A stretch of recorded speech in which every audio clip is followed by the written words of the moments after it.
Assalamualaikum warahmatullahi wabarakatuh.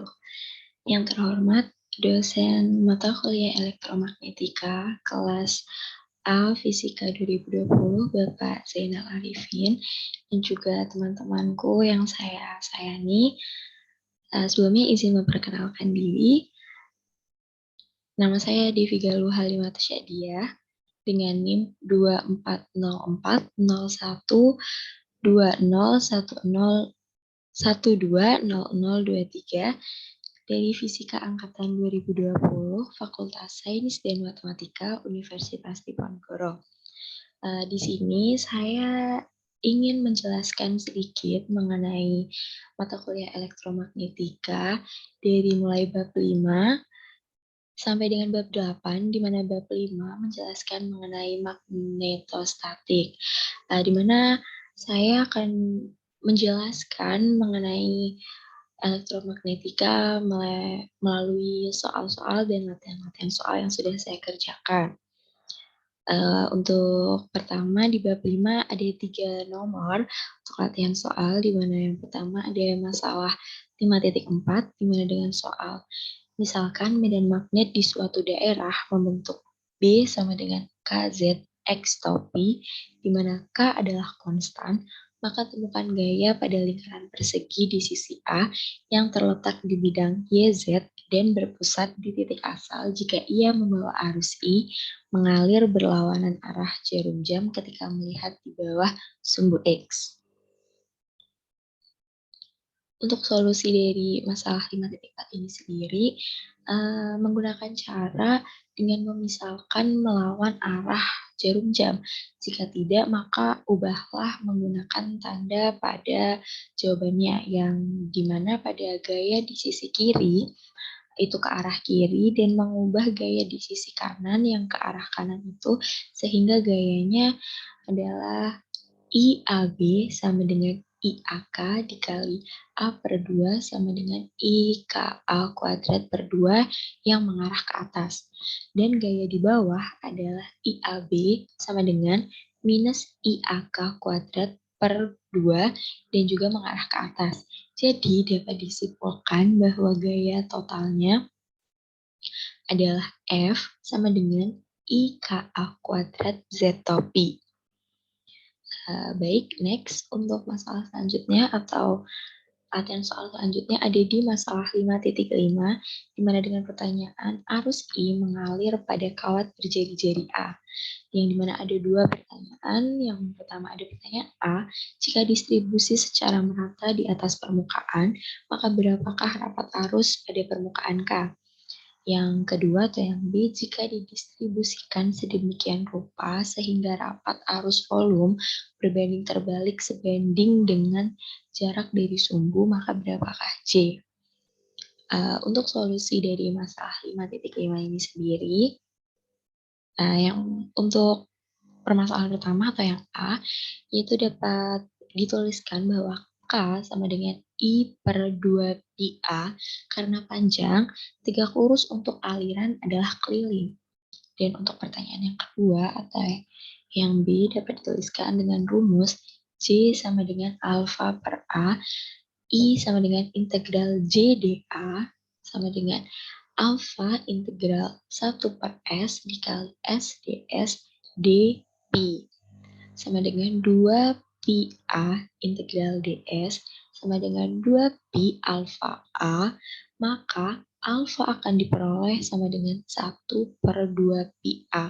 Maka didapatkan hasilnya yaitu J sama dengan 1 per 2 pi AS. Bisa next untuk masalah selanjutnya, yaitu ada pada masalah 5.6, di mana untuk pertanyaan yang pertama, sebuah piringan hitam membawa kerapatan seragam listrik statis, yaitu sigma, jika putaran dengan kecepatan sudut omega berupa rapat arus permukaan K pada jarak R dari pusat.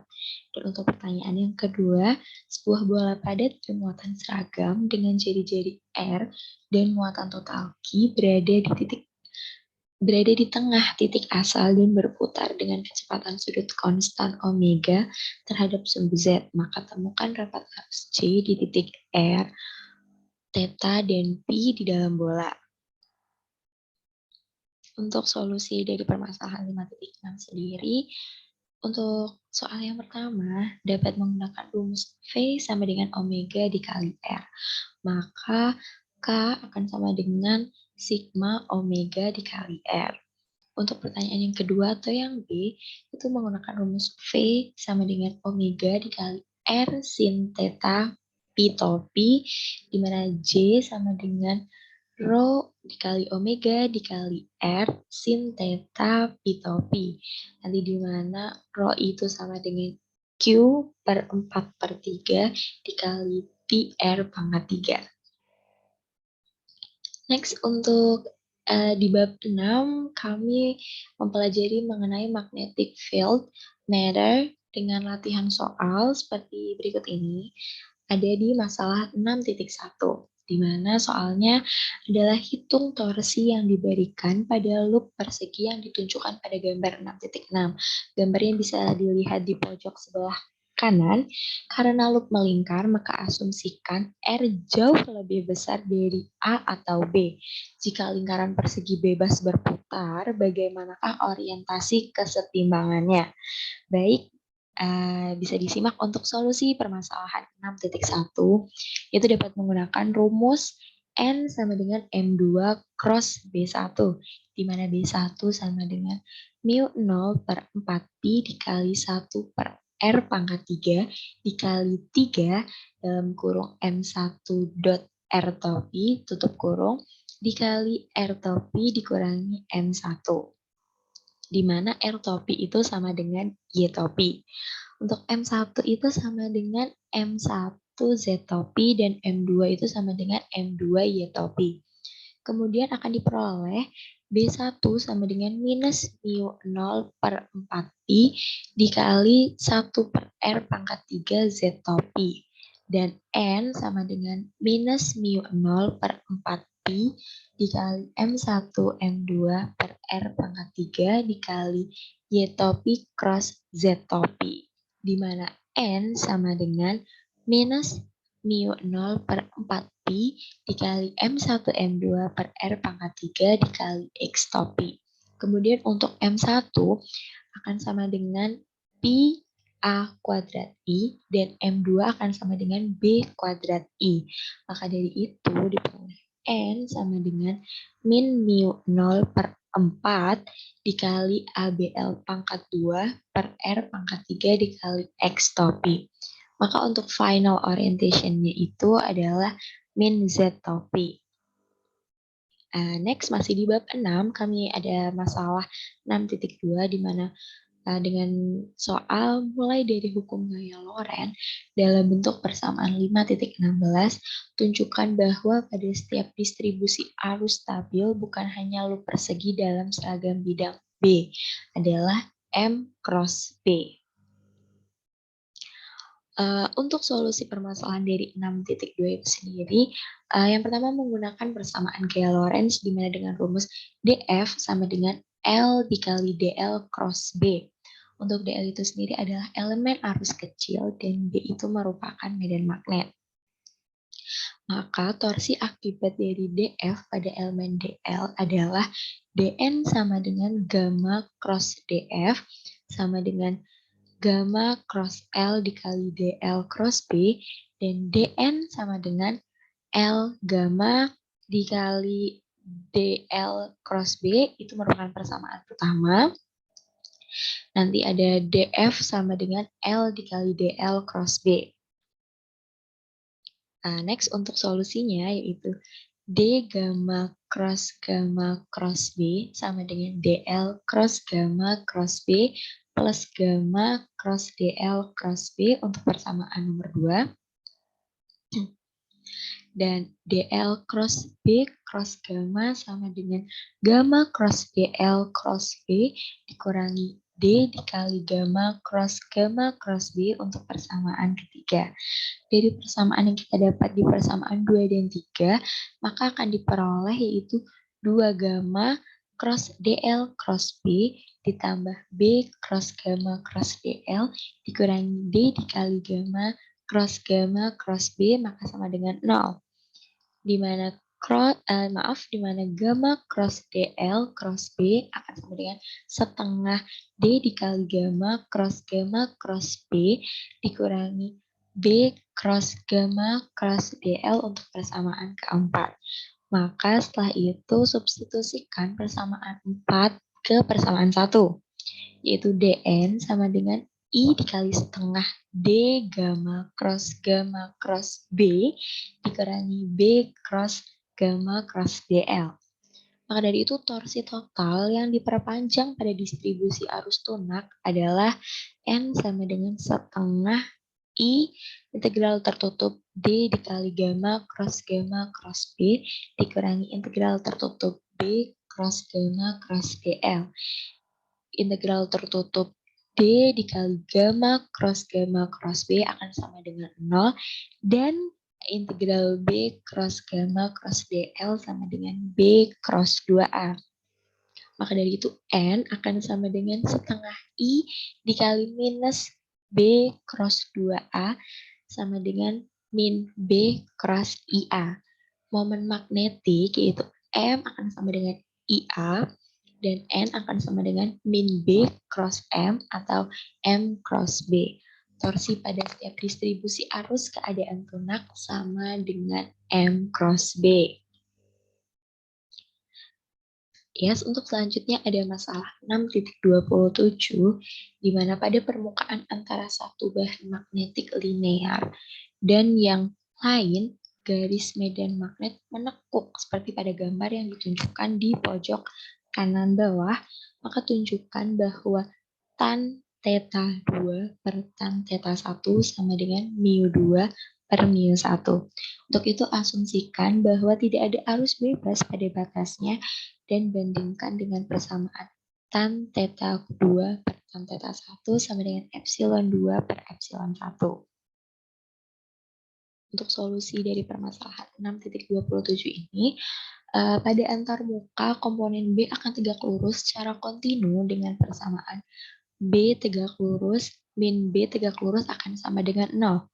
Dan komponen paralel H akan secara kontinu seperti persamaan H sejajar min H sejajar akan sama dengan KF min entropi di mana KF itu sama dengan 0.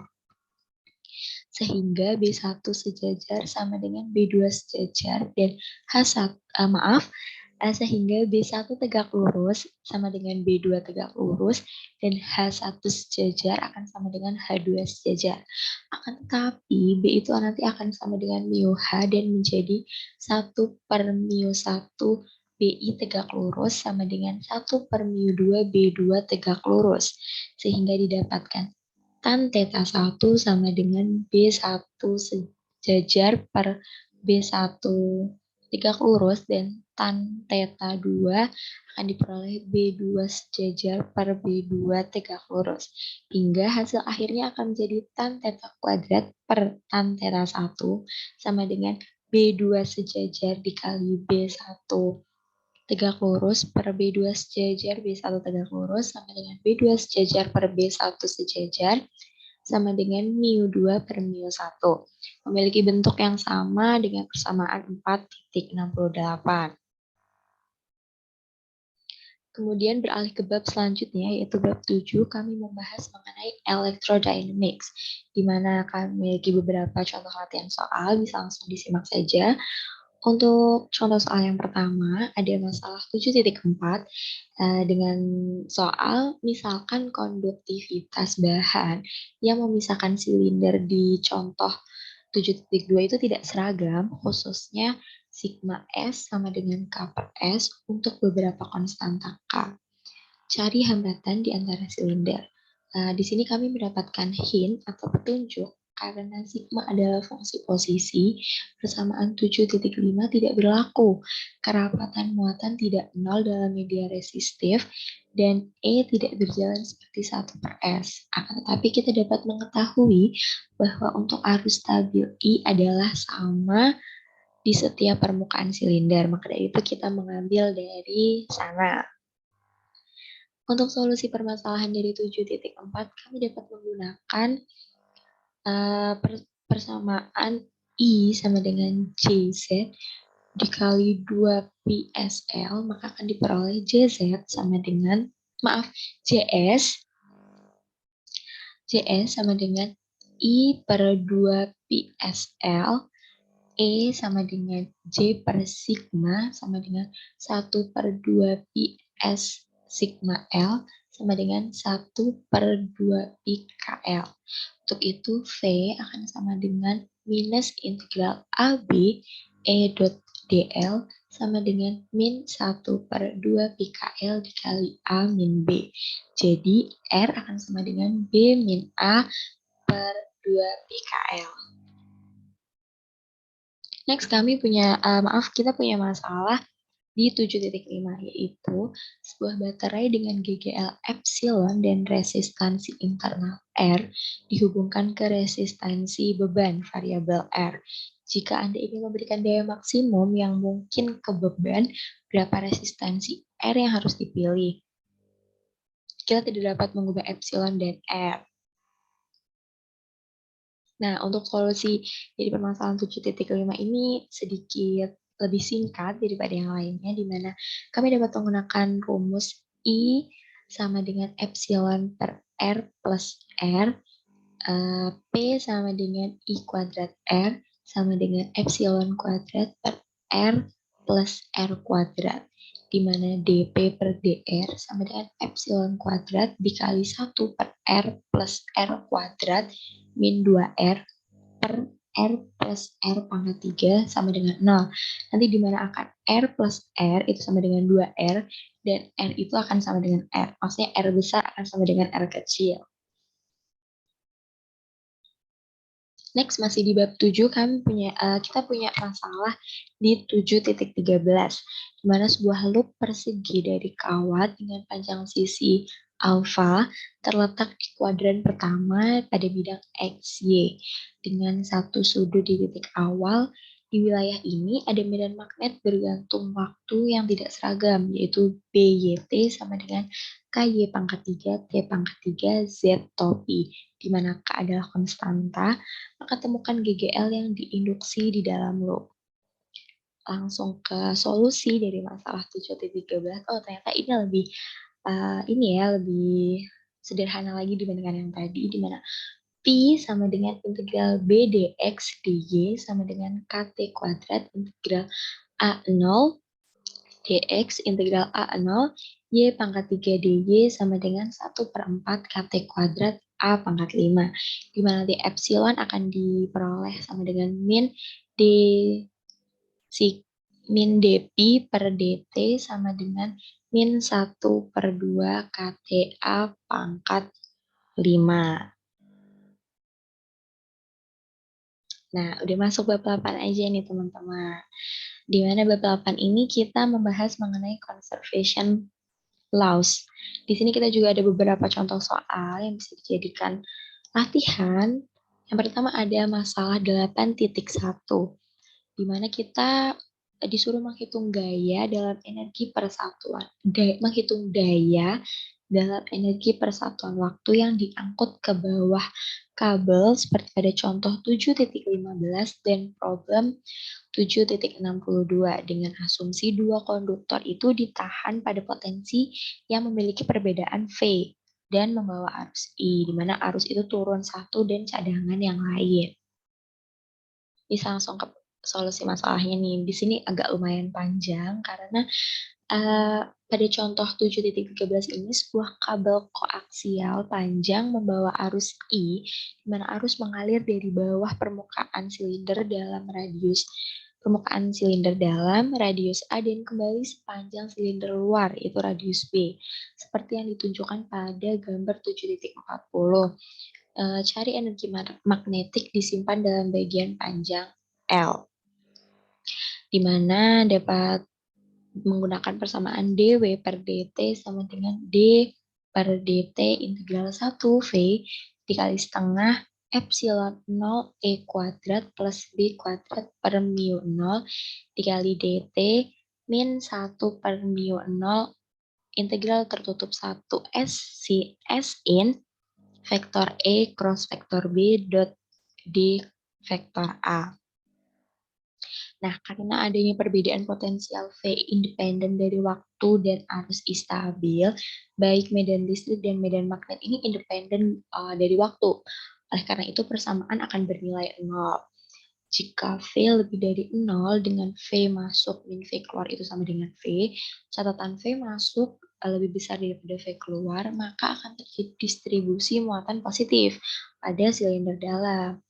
Maka dari itu dapat digunakan hukum Gauss dengan rumus vektor E in sama dengan V per ln B per A dikali S topi per S, di mana A itu kurang dari S dan S itu kurang dari B.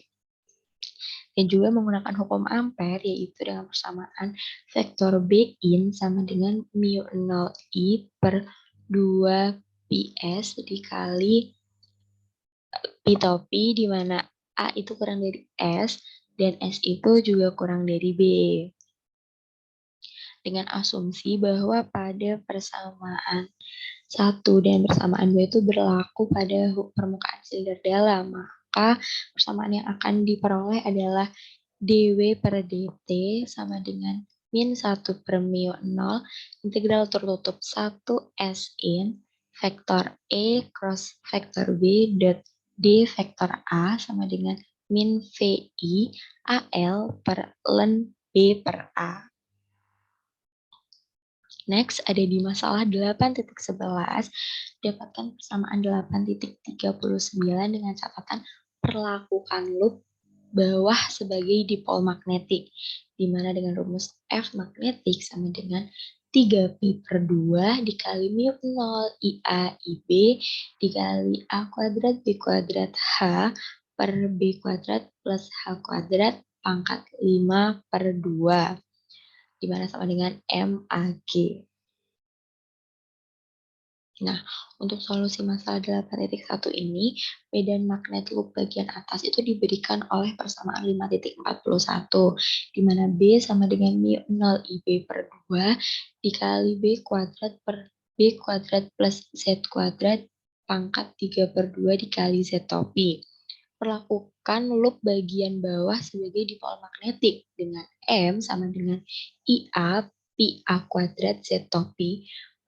Gaya pada M diberikan oleh persamaan 6.3, di mana F sama dengan nabla M dot B sama dengan nabla IA Pi A kuadrat mu 0 IB per 2 dikali B kuadrat per B kuadrat plus Z kuadrat pangkat 3 per 2 sama dengan mu 0 Pi A kuadrat B kuadrat IA IB per 2 dikali V per VZ dikali B kuadrat plus Z kuadrat dipangkatkan min 3 per 2 dikali Z topi sama dengan mu 0 Pi A kuadrat B kuadrat IA IB per 2 dikali minus 3 per 2 dikali B kuadrat plus Z kuadrat pangkat min 5 per 2 dikali 2Z dikali Z topi, maka akan diperoleh hasilnya sama dengan 3Pi per 2 dikali mu 0 IA IB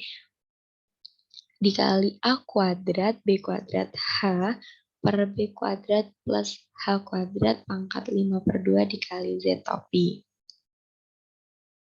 Nah, yang terakhir nih, ada masalah 8.12 atau 8.12, dapatkan persamaan 8.43 menggunakan bagian 7.2.4 dengan membangun dua arus naik dari 0 ke nilai akhir, di mana U sama dengan setengah LAIA kuadrat plus setengah LBIB kuadrat plus MIAIB, di mana DU sama dengan IAIB dikali DM per DT dikali DT sama dengan DWB. Nah, untuk solusi dari masalah 8.12 ini, berdasarkan metode pada bagian 7.2.4 itu mengarah ke persamaan 7.30. Sah yang diberikan pada kedua loop adalah dW per dt sama dengan minus epsilon A IA min epsilon B IB.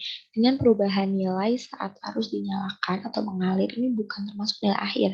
Sehingga epsilon A sama dengan min LA dikali DIA per DT min M dikali DIB per DT, di mana epsilon B sama dengan min LB dikali DIB per DT minus M dikali DIA per DT. Maka persamaannya diperoleh DW per DT sama dengan IALA dikali DIA per DT plus MIA dikali DLB per DT ditambah IBLB dikali DIB per DT plus MIB dikali DIA per DT sama dengan D per DT dikali setengah IA kuadrat LA plus setengah IB kuadrat LB plus MIA IB.